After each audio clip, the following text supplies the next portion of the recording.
नमस्कार मित्रांनो, मी गुरु पातळे पुन्हा एकदा माझ्या मिनी ब्लॉगमध्ये तुमचं स्वागत। तर आज मी चाललोय आमच्या शाळेत। आमच्या शाळेचा 48वा वाढदिवस हा 27 जून 1976 ला आमच्या शाळेची स्थापना झाली।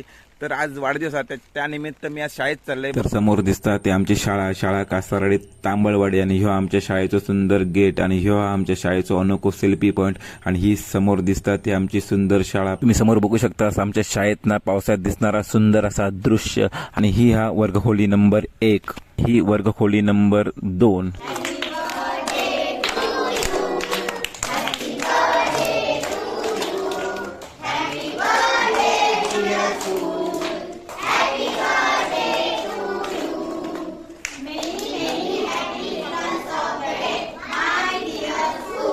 तर अशा प्रकारे आम्ही आमच्या शाळेचा वाढदिवस साजरा केलेला आहोत। तर माझं असं म्हणणं की प्रत्येक शाळेनं असे आपल्या शाळेचे वाढदिवस असे करू हवे, जेणेकरून मुलांच्या मनात एक शाळेबद्दल आत्मीयता निर्माण